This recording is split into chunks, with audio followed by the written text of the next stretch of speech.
Hello everyone, my self doctor Pulkit Sharma, currently intern doctor.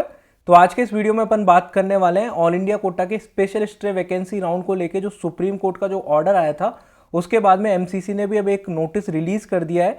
उसमें special stay vacancy round के बारे में बताया कौन कौन स्टूडेंट एलिजिबल है, क्या क्या क्राइटेरिया है, आप किस तरीके से पार्टिसिपेट कर सकते हो, कितनी सीटें आपकी वैकेंट है स्पेशल स्टे वैकेंसी राउंड में, स्पेशली आपकी गवर्नमेंट एमबीबीएस की कितनी सीटें और क्या कट ऑफ आप एक्सपेक्ट कर सकते हो, इसके बारे में बात करेंगे। पिछले एक महीने से मैंने कोई वीडियो नहीं बनाया नीट की काउंसलिंग के रिगार्डिंग, क्योंकि कोर्ट में जो चीज़ें चल रही थी उससे काफ़ी बच्चे डिस्ट्रैक्ट हो रहे थे जिन्होंने प्रिपरेशन करना स्टार्ट कर दिया था। मैंने आपको पहले भी बताया था अभी चीज़ें कुछ भी हो सकती हैं, कोर्ट में जब चीज़ें जाएंगी तो कोर्ट आपके फेवर में डिसीजन दे सकता है। और अब आप देख सकते हो कि एक स्पेशल स्टे वैकेंसी राउंड आपका होने जा रहा है। ये नोटिस एमसीसी ने जारी किया है, सुप्रीम कोर्ट में जो केस हुआ था उसके बाद में ये नोटिस जारी हुआ है। कौन कौन इसमें पार्टिसिपेट कर सकता है स्पेशल स्टे वैकेंसी राउंड में, वो मैं आपको बता देता हूँ। ठीक है, ऑल द रजिस्टर कैंडिडेट, ठीक है, अभी आपको देखो ये पॉइंट इंपॉर्टेंट है। All register candidate irrespective of their category are required to pay an additional refundable security deposit of 50,000। अगर आपको स्पेशल स्टे वैकेंसी राउंड में पार्टिसिपेट करना है, चाहे आपकी कैटेगरी कोई भी हो, आपको 50,000 की सिक्योरिटी डिपॉजिट आपको जमा करानी पड़ेगी स्पेशल स्टे वैकेंसी राउंड में पार्टिसिपेट करने के लिए। The security deposit of candidate who do not join their allotted seat in special stay vacancy round will be forfeited and such candidate will be debarred from taking NEET exam next year. ठीक है, अगर आपने special stay vacancy round में अगर आपको कोई seat allot हो जाती है, क्योंकि ये ऑनलाइन होने वाला है, सीट अलॉट हो जाती है, अगर उसको आप नहीं लेते हो तो आपकी जो 50,000 सिक्योरिटी डिपॉजिट है वो भी चले जाएगी, साथ ही आप अगले साल नीट का एग्जाम भी नहीं दे पाओगे। अगली चीज़ आप देखिए, candidate who are not holding any seat either in all India quota और state quota are eligible to participate in special stay vacancy round. अगर आपके पास कोई सीट नहीं है all India quota state quota में तो आप इसमें पार्टिसिपेट कर सकते हो।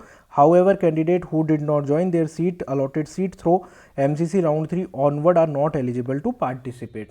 जिन्होंने ऑल इंडिया कोटा के थर्ड राउंड या फिर उसके बाद में जो भी राउंड आपके हुए हैं ऑल इंडिया कोटा के थर्ड राउंड के बाद में, अगर उनमें आपने सीटें ज्वाइन नहीं करी हैं तो आप स्पेशल वैकेंसी राउंड में पार्टिसिपेट नहीं कर सकते हो, क्योंकि थर्ड राउंड के बाद में आपका फ्री एग्जिट का ऑप्शन आपके पास नहीं होता।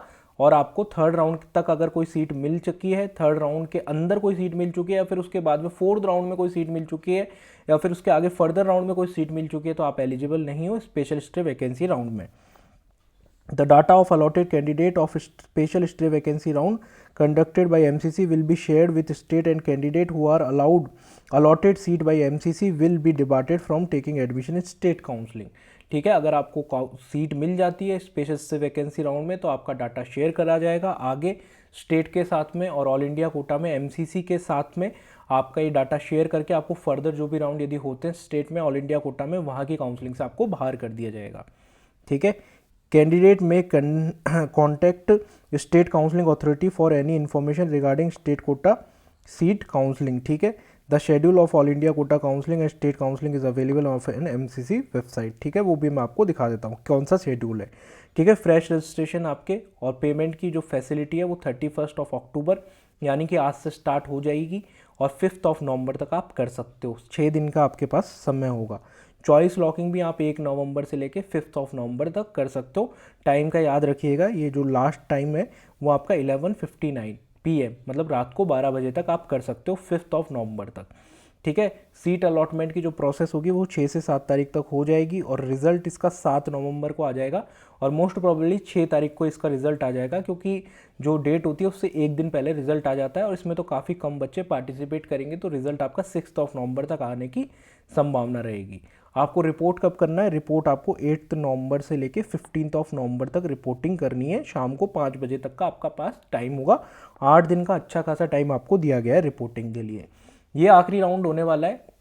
ऑलरेडी नीट की काउंसलिंग में काफ़ी सारी दिक्कतें हो गई हैं, बहुत सारे स्टेट्स ने अपनी मनमर्जी से काउंसलिंग करवाई, जिससे स्टूडेंट्स को काफ़ी दिक्कतें हुई, स्पेशली ऑल इंडिया कोटा के स्टूडेंट्स को जो बॉर्डर लाइन पे बच्चे थे उनको सीटें नहीं मिल पाई, और अभी उनके पास में आखिरी मौका है। कितनी सीटें आई हैं उसके बारे में मैं आपको बता देता हूँ, कितनी अपने काम की सीटें उनके बारे में अपन बात कर लेते हैं। ठीक है, अगर मैं सीट मैट्रिक्स की बात करूँ तो देखो काफ़ी ऐसे बच्चे हैं जो तैयारी करना स्टार्ट कर चुके हैं, जिन्होंने कोचिंग्स में एडमिशन ले लिया है या फिर सेल्फ प्रिपरेशन स्टार्ट कर चुके हैं। अब उनकी किस्मत एकदम से चमकने वाली है, क्योंकि बहुत अच्छे अच्छे कॉलेजेस की भी यहाँ पे सीटें आपको खाली दिखेंगी। ठीक है, कुछ एम्स की सीटें भी आपको खाली दिखेंगी, जैसे कि मैं आपको बताऊंगा अभी टोटल कितनी काम की सीटें हैं आपकी, उसके बारे में मैं बात कर लेता हूँ, ठीक है। रिम्स के अंदर आपकी आंध्रा का जो कॉलेज है उसमें आपकी सीटें खाली हैं, ठीक है, बीसी कैटेगरी में, ठीक है। इस तरीके से आपकी कई सारी सीटें खाली है। अगर मैं ओपन कैटेगरी की भी मैं बात करूं, जो ओपन सीट्स होती हैं उनकी मैं बात करूं, तो एम्स मदुरई जैसे कॉलेजेस हैं जिनमें आपकी सीटें खाली है। देखो एम्स मदुरई जैसे कॉलेजेस हैं, वहाँ पे आपकी सीटें खाली है। इसके अलावा आप जेएनयू में आपकी सीटें खाली हैं, ठीक है। इसके अलावा एएमयू अलीगढ़ आपका है, उसमें आपकी सीटें खाली है। तो टोटल जो अगर मैं आपकी काम की सीटों की बात करूं तो टोटल 60 के आसपास सीटें हैं। ये वैसे मैंने फ़िल्टर कर दिया था ये सीटें, फिर भी इसमें कुछ सीटें हैं जो एनआरआई की और डीम्ड की आ गई हैं, ठीक है। जैसे कि आप देख सकते हो, इन सीटों को अगर अपन हटा देते हैं तो अराउंड आपकी 60 के अराउंड सीटें हैं जो आपके काम की हैं। टोटल जो चीज़ें चल रही थी कि एमबीबीएस की 2100 सीट्स अभी वैकेंट हैं, इतनी सारी सीटें अभी खाली हैं, काउंसलिंग और होनी चाहिए। तो उनमें से काम की सिर्फ आपकी 60 के अराउंड सीटें हैं। जो बच्चे काम की सीटों की अगर मैं बात करूं तो आपके लिए 60 के अराउंड ही सीटें हैं, बाकी सीटें शायद आपके लिए काम की ना हो। प्राइवेट कॉलेजेस की हैं वो सीटें, डीम्ड कॉलेजेस की हैं वो सीटें, एनआरआई कोटा की वो सीटें, आपके काम की सिर्फ अराउंड 60 के अराउंड सीट्स हैं। और इसमें काफ़ी अच्छे अच्छे कॉलेजेस की सीटें आपके पास वैकेंट बची है। अब आप क्या एक्सपेक्ट कर सकते हो कि कितनी आपकी कट ऑफ जा सकती है। इस टाइम पे ज़्यादातर स्टूडेंट है वो सेटल हो चुके हैं, ऑल इंडिया कोटा से नहीं तो स्टेट कोटा से वो सेटल हो चुके हैं, ठीक है। बिहार में काफ़ी कम कट ऑफ गया है, काफ़ी नीचे तक कट ऑफ गया था, जिसकी वजह से काफ़ी बच्चे वहाँ पे भी सेटल हो गए थे। और जो बाकी के स्टूडेंट्स हैं उन्होंने कुछ ने डीम्ड यूनिवर्सिटीज़ ले ली, कुछ ने प्राइवेट कॉलेजेस ले लिए, क्योंकि वो ड्रॉप नहीं करना चाहते थे। तो आपको जो मैक्सिमम चांस है, ठीक है, मैं आपको एक लिमिट बता रहा हूँ, रेंज बता रहा हूँ, है ना, इससे ऊपर ही जाएगी कट ऑफ, इससे हाई ही जाएगी कट ऑफ, ठीक है। तो वो जो आपका रेंज है वो 24,000 आप मान के चलो, इस रैंक तक आपकी रैंक है, तो आपको डेफिनेटली ट्राई करना चाहिए। और ओबीसी में भी डेफिनेटली 24,100 ये मैक्सिमम रेंज मैंने आपको बताई है, इससे हाई ही कट ऑफ जाने की संभावना है।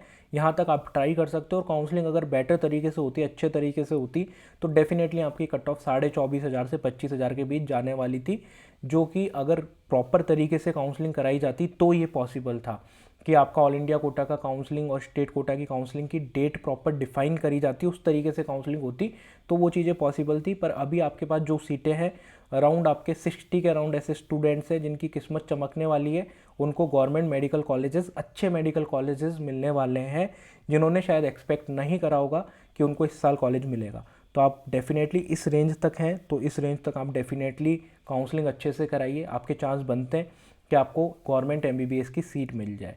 डेफिनेटली किस जगह पे ख़त्म होगी, किस रैंक पे ख़त्म होगी, वो एग्जैक्टली आपको कोई नहीं बता सकता। इस रेंज तक आपको काउंसलिंग करानी चाहिए। 50,000 आपकी जो सिक्योरिटी डिपॉजिट है थोड़ा सा ज़्यादा है, पर आप डेफिनेटली जाइए उसके लिए, क्योंकि वो रिफंडेबल है। कॉलेज भी नहीं मिलता है तो आपको वो फीस है वो वापस रिफंड हो जाएगी। वीडियो इन्फॉर्मेटिव लगा तो वीडियो को लाइक करके अपने फ्रेंड्स के साथ ज़रूर शेयर कर दीजिएगा, जो इस रेंज में जिनको अभी तक कॉलेज नहीं मिला है। थैंक्स फॉर वॉचिंग, मिलते हैं किसी अगले वीडियो में, बाय।